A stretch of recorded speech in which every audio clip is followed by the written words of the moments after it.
ఉన్న సహోదరులందరికీ కూడా నా ప్రత్యేకమైన వందనాలు చెల్లించుకుంటాను.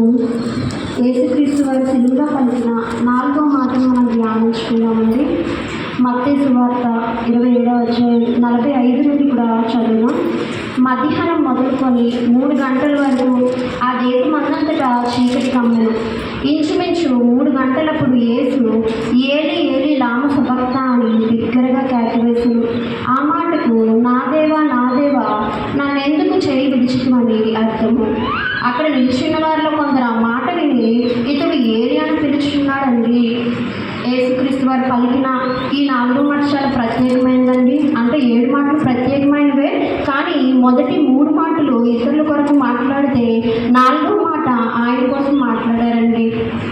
మరి ఉదయం 9 గంటల నుండి మధ్యాహ్నం 3 గంటల వరకు ప్రభువైన యేసుక్రీస్తు వారు సుమారు 6 గంటల పాటు ఆ శిలువ మ్రాను పైన వేలాడారండి. మరి మొదటి 3 గంటలు అంటే 12 గంటల వరకు మరి మొదటి 3 గంటలు 3 మాటలు, తర్వాత 3 గంటలు ఆయన 4 మాటలు పలికినట్లుగా మరి ఉంది. మరి మొదటి 3 మాటలు అనగా 12 గంటల వరకు వెలుగులో ఉన్నటువంటి ప్రభువారు మరి 12 నుండి 3 గంటల వరకు అంట మరి ఇంచుమించు ఏమనుందంటే అక్కడ మధ్యాహ్నం మొదలుకొని 3 గంటల వరకు ఆ దేశమంతటా కూడా చీకటి కమ్మిందంటండి. యేసుక్రీస్తు ప్రభువారి సిలువ ఘట్టంలో మరి ఏమి చేసినా కూడా ప్రవచనాత్మకంగా జరిగాయండి. ప్రతిదీ కూడా సిలువ ఘట్టంలో ప్రతిదీ కూడా ఆయనకి ప్రవచనాత్మకంగా జరిగింది. దానికి ఆల్రెడీ ముందస్తు ప్రవచనాలు కూడా ఉన్నాయి, వాటికి చాలా ప్రాసెస్ ఉన్నాయండి. మరి అవి 1 రోజు లేదా 2 రోజుల ముందు చెప్పబడినవి కాదు, కానీ కొన్ని వేల సంవత్సరాల ముందే దేవుడు ప్రతిదీ కూడా మరి రాయించారు. మరి ఈ చీకటికి కూడా ప్రవచనం ఉందా అంటే ఉందండి. ఆమోస్ గ్రంథం మీరు చూసినట్లయితే ఆమోస్ గ్రంథ ప్రవక్త 8వ అధ్యాయం 9వ వచనంలో ఆయన మాట్లాడుతున్నారు. ప్రభువైన యెహోవా సెలవిచ్చింది ఏమనగా, ఆ దినమున నేను మధ్యాహ్న కాలమందు సూర్యుని అస్తమింపజేయుదును, పగటి వేళను భూమికి చీకటి కమ్మచేయుదును. ఇప్పుడు ఇక్కడ అదే కదండి జరిగింది, అదే ప్రవచనం ఇక్కడ జరిగింది. మరి ఇదే మత్తయి సువార్తలోని మరి మార్కు సువార్తలో కూడా నెరవేర్చబడిందండి. మరి ఇన్ని జరిగినప్పుడు అక్కడ వారంతా ఆలోచించాలి కదా, కానీ అలాంటి ప్రజలకి అర్థం కాలేదండి ఈ విషయాలేవి కూడా. మరి అక్కడ వారెవరు కూడా గ్రహించలేకపోయారు. అంతేకాదండి, ఇంకా మత్తయి సువార్తలో మీరు కింద చూసినట్లయితే ఇంకా అక్కడ చాలా జరిగాయి. మరి చీకటి కమ్మిందని పక్షులు వాటి గూళ్ళకి వెళ్ళిపోయాయంట. మరి భూమి ఎత్తువేకి వచ్చిందంట, భూమి వణికిందంట, సమాధులు తెరవబడ్డాయంట. మరి దేవాలయపు తెర పైనుండి కిందికి 2గా చినిగిందంటండి. మరి వీటికి మెజర్మెంట్స్ కూడా ఉన్నాయి. ఆ యొక్క దేవాలయపు తెర అంటే పరిశుద్ధ స్థలానికి అతి పరిశుద్ధ స్థలానికి మధ్యలో ఒక తెర ఉండేది. మరి ఆ తెర మామూలు తెర కాదండి, అది చాలా మరి దాని పొడవే 60 అడుగులు ఉంటుందంట, దాని వెడల్పు మరి 30 అడుగులు ఉంటుందంట, మరి దాని మందము 4 అంగుళాలు ఉంటుందంటండి. మరి అంత దట్టమైన తెర చిరిగిపోయింది, మరి చినిగిపోయిందండి. మరి సృష్టికర్త యొక్క బాధను ఎవరు చూడలేకపోయారు? సృష్టి చూడలేకపోయింది. సూర్యుడు తన వెలుగుని ఏం చేశాడు? ప్రకాశించడం ఆపేశాడు. మరి అక్కడ మనుషులు అర్థం చేసుకోలేకపోయారు, కానీ సృష్టికర్త యొక్క బాధను ఎవరు అర్థం చేసుకున్నారు? మరి ఆ యొక్క సృష్టి అంతా కూడా అర్థం చేసుకుంది. అలాంటి సందర్భంలో యేసయ్య ఏమని పలుకుతున్నారండి? ఏలి ఏలి లామ సబక్తా అని బిగ్గరగా కేకవేశారు. ఆయన శక్తి అంతటినీ కూడా తీసుకొని ఈ మాట గట్టిగా కేకవేశారండి. ఎందుకంటే ఇది కూడా ప్రవచనం కాబట్టి, అక్కడ ఉన్న వాళ్ళందరికీ ఇది కూడా తెలియాలి కాబట్టి, ఇది కూడా ప్రవచన నెరవేర్పు కాబట్టి ఆయన అంత గట్టిగా ఏలి ఏలి లామ సబక్తా అని ప్రభువారు ఆయన మాతృభాష అండి, అరబిక్ లాంగ్వేజ్లో ఆయన ఏలి ఏలి లామ సబక్తా అని ఆయన మాట్లాడారు. మరి ఈ ప్రవచనం కూడా ఉందా అంటే ఉంది. కీర్తనల గ్రంథం మీరు చూసినట్లయితే 22వ అధ్యాయం 1వ వచనంలో మరి దావీదు ద్వారా దేవుడు మరి ముందే రాయించారు, నా దేవా నన్నేల చేయి విడిచితివి, నా ఆత్మధ్వని వినక నాకేల దూరంగా ఉన్నావని మరి కొన్ని వందల సంవత్సరాల క్రిందటే దావీదు ద్వారా దేవుడు ఈ 4వ మాటని రాయించారండి. మరి అదే ప్రవచనం ఇక్కడ కూడా నెరవేర్చబడింది. అక్కడ ఉన్న వారిలో కొందరు ఈ మాట విని ఇతను ఏలియాని పిలుస్తున్నాడేమో, ఏలియా వచ్చి ఇతను దింపుతాడేమో అనుకుంటున్నారు, కానీ అక్కడ ఉన్న వారికి గ్రహింపు లేదని మనం తెలుసుకోవచ్చు. మధ్యాహ్నం వేళ చీకటి కమ్మితే అంటే మిట్ట మధ్యాహ్నం చీకటి కమ్మితే అక్కడ ఆశ్చర్యపోవాల్సిన ప్రజలు ఎందుకు చీకటి వచ్చింది, ఇదేమి వింత అని ఆలోచించాల్సిన ప్రజలు కాస్త ఏం చేస్తున్నారండి? వాళ్ళకి అక్కడ అర్థం కావట్లేదు. ఆనాటి ప్రజలకి అక్కడ అర్థం కాలేదు, వాళ్ళలో దైవ జ్ఞానం లేదు, వాళ్ళ మనోనేత్రాలు మరి వెలిగింపబడలేనంత స్థితిలో వాళ్ళు ఉన్నారండి. ఒక మనిషి నిరాశ, నిస్పృహ, వేదన, మరి బాధ, మరి తట్టు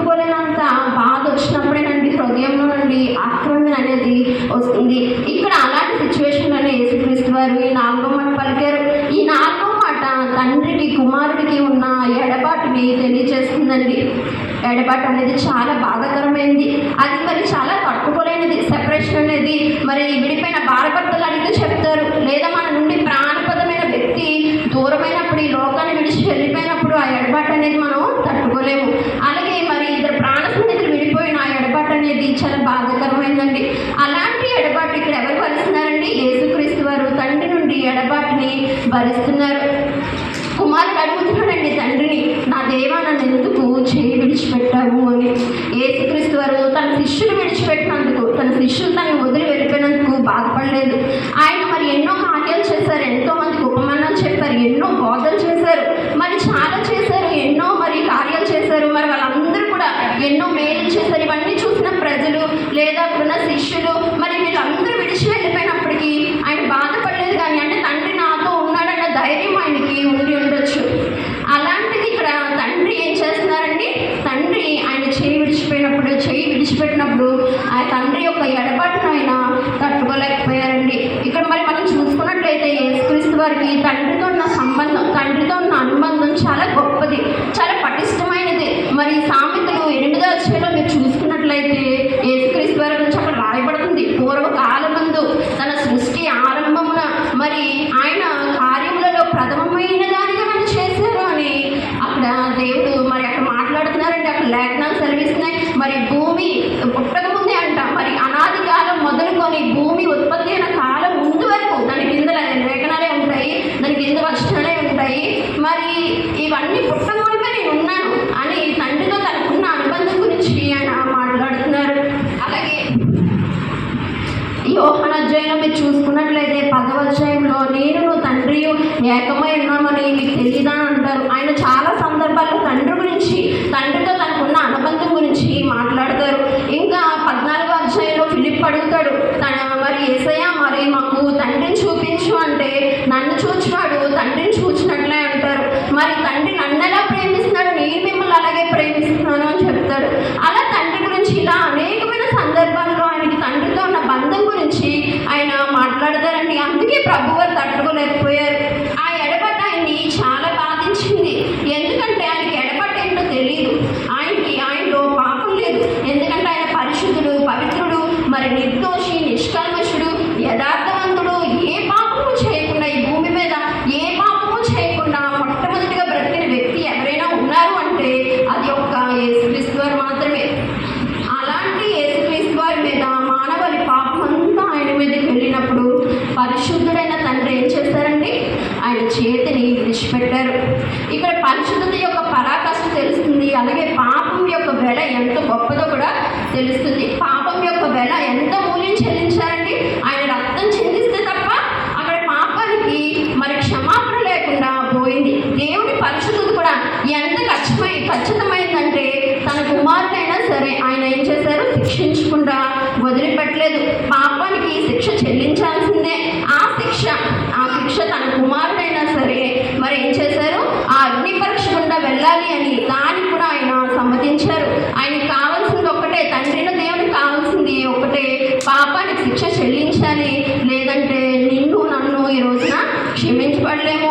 మరి యెషయా గ్రంథం చూసుకున్నట్లయితే 53వ అధ్యాయంలో 10వ వచనంలో అతని నలుగగొట్టుటకు యెహోవాకు ఇష్టమైన ఉంటుంది.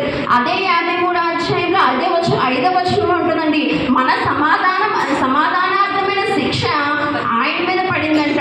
అంటే మనకి సమాధానం తేవడానికి, శత్రువులుగా ఉన్న మనల్ని మిత్రులుగా చేయడానికి, మనల్ని నీతిమంతులుగా చేయడానికి, మనకి రక్షణ కలగడానికి, మనల్ని దేవునికి దగ్గర చేయడం కోసం తండ్రి అయిన దేవుడు, మనం దేవుడితో ఐక్యం అవడం కోసం తండ్రి అయిన దేవుడు ఎవరి చేతిని విడిచిపెట్టారండి? యేసుక్రీస్తు వారి చేతిని విడిచిపెట్టారు. తన బిడ్డ అడుగుతున్నాడు, యేసుక్రీస్తు వారు తన తండ్రిని అడుగుతున్నారు, నా దేవా నా చెయ్యి ఎందుకు విడిచిపెట్టావు అని, నేను ఏ తప్పు చేశాను అని అక్కడ ప్రశ్న అండి. మరి తన బిడ్డ తన తండ్రిని అడుగుతుంటే ఆ మానసిక క్షోభ ఆ తండ్రికి ఎలా ఉంటుందో కూడా మనం ఇక్కడ ఆలోచించాలండి. ఇదే విషయం మరి అబ్రహాం గారి జీవితంలో కూడా జరిగింది. లేక 100 సంవత్సరాలకి ఎవరు పుడతారండి?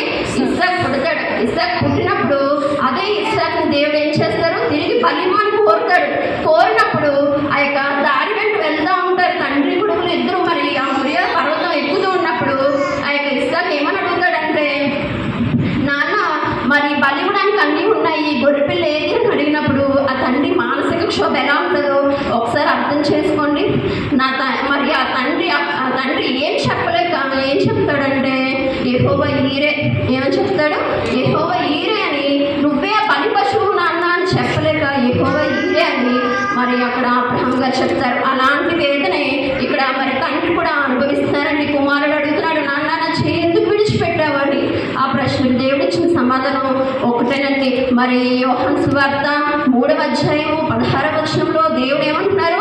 దేవుడు లోకమును ఎంతో ప్రేమించారంట, కాగా ఆయన అద్వితీయ కుమారుడిగా పుట్టిన వారి యందు విశ్వాసం ఉంచు ప్రతి వాడును నశింపక నిత్య జీవం పొందినట్లు ఆయనను అనుగ్రహించారండి. ఎంత ప్రేమించారండి? నా కుమారుడైన క్రీస్తు కంటే కూడా, ఆయన కుమారుడైన క్రీస్తు కంటే కూడా దేవుడు లోకమును ఎంతో ప్రేమించారండి. మరి మన చేయి పట్టుకోవడానికి మరి తన కుమారుడి చేయిని విడిచిపెట్టారు. నా కుమారుడు పరిశుద్ధుడు, ఎలాగో పరలోకానికి వారసుడు.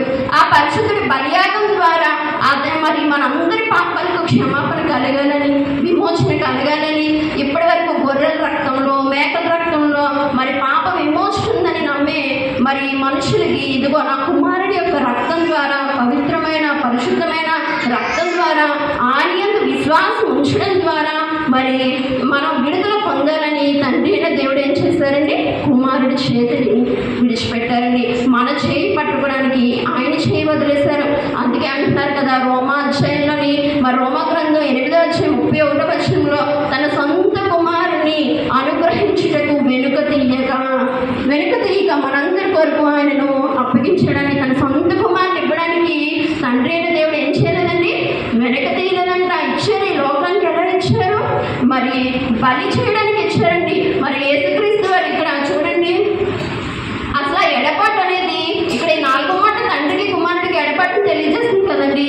ఈ ఎడపాటు కోసమే యేసయ్య మరి గెత్సెమనే తోటలోని అంత బాధపడతారు. ఆయన ప్రాణమంట మరణ మగునంతగా బహు దుఃఖంలో మునిగిందని అక్కడ ఆయన తండ్రిని చిత్తమైంది గిన్నె నా యొద్ద నుండి తొలగించి అని ఎందుకు అడుగుతారంటే, యేసుక్రీస్తు వారికి తెలియదా ఈ భూమి మీదకి ఎందుకు వచ్చారు? ఆయన ప్రాణం పెట్టడానికి వచ్చారు, రక్తం కాచడానికి వచ్చారు, మరి శిలువ శ్రమను అనుభవించడానికే వచ్చారు. అయినప్పటికీ కూడా తండ్రితో ఈ ఎడబాటు వస్తుందని, తండ్రితో ఈ యొక్క ఆ తాత్కాలికమైన ఎడబాటును ఆయన తట్టుకోలేక తండ్రి చిత్తమైతే ఈ గిన్నె నా యొద్ద నుండి తొలగించు అని మరి అక్కడ యేసుక్రీస్తు వారు చెప్తారండి. మరి తన సొంత కుమారుని అనుగ్రహించడానికి వెనక తీయక మనందరి కొరకు ఏం చేశారు? ఆయన తన సొంత కుమారుడిని ఇచ్చి ఉన్నారు. అలా మన పాప దోషాన్ని భరించడానికి, హరించడానికి మరి పరలోకపు తండ్రి యేసుక్రీస్తు వారి చేతిని విడిచిపెట్టారు. ఇక్కడ కుమారుడి యొక్క త్యాగం ఎంత గొప్పదో మరి తండ్రి అయిన దేవుడి పరిశుద్ధత కూడా అంతే గొప్పదండి. ఆయన పరిశుద్ధతని చూస్తారు. మనందరి పాపం ఆయన మీదకి ట్రాన్స్ఫర్ అయినప్పుడు ఆయన ఏమయ్యారు? పాపిగా అయ్యారు. దేవుడు పాపిని క్షమిస్తారు కానీ పాపాన్ని క్షమించడండి. ఈరోజు నీవు నేను ఎలా ఉన్నాం? కీడు వచ్చినప్పుడు మరి దేవుని చేతిని విడిచిపెట్టే వాళ్ళగా ఉన్నామా? మరి మేలు వచ్చినప్పుడు ఆయనతో నడిచేవారుగా ఉన్నామా? మరి దేవుని చేతిని విడిచిపెట్టేవారుగా ఉన్నామా? మరి చాలాసార్లు మరి తండ్రి అయిన దేవుడు కుమారుడి కోసం అంటారు, ఈయన నా ప్రియ కుమారుడు, ఈయన అందు నేను ఆనందిస్తున్నాను అని. అలాంటి కుమారుడి చేతిని ఏం చేశారండి? పాపం ఆయన మీద ఉన్నప్పుడు, మరి లోక పాపం అంతా ఆయన భరిస్తున్నప్పుడు ఏం చేశారంటే ఆయన చేతిని విడిచిపెట్టారు. మరి మనం కూడా దేవుడితో సహవాసం చేసేవారుగా ఉన్నామా? ఆయనతో నడిచేవారుగా ఉన్నామా అనేది మనము ఆలోచించుకోవాలి. మరి దేవుడు పాపాన్ని క్షమించరు. మరి మన యొక్క పాప దోషంలో ఆయనకి మనకి అడ్డుగా ఉన్నాయని ఆయన మరి చెప్తున్నారండి. మరి మనం కూడా దేవుడితో సహవాసం చేసేవారుగా, మరి దేవుని చేతులు పట్టుకునేవారుగా. దేవుడైతే మన చేతులు విడిచిపెట్టండి, ఎందుకంటే ఆయన విడువని ఎడబాయిన దేవుడు అంటున్నారు, మరి కునుకొని నిద్రపోని దేవుడు అంటున్నారు. మనమే మనకి మరి మేలు కలిగినప్పుడే దేవుడు, కీడు కలిగినప్పుడు దేవుడు కాదు అని దేవుని చేతులు విడిచిపెట్టేవారుగా ఉన్నామేమో. మరి ఒకసారి మనం ఆలోచించుకోవాలి. మరి ఇక్కడ తండ్రి అయిన దేవుడు ఏం చేశారండి? కుమారుని చేతిని ఎందుకు విడిచిపెట్టారంటే మరి అందరి పాపాలు ఆయన మీదకి మోపబడినప్పుడు అక్కడ విడిచిపెట్టాల్సిన పరిస్థితి వచ్చిందండి. మరి 4వ మాట ద్వారా దేవునికి తండ్రికి, మరి యేసుక్రీస్తు వారికి తండ్రికి ఉన్న ఆ ఎడబాటు అనేది ఈ 4వ మాట ద్వారా దేవుడు మనతో మాట్లాడి ఉన్నారు. మరి కొద్ది మాటలు దేవుని నామంలో మరి దీవించబడి ఆశీర్వదించబడి కాక ఆమేన్.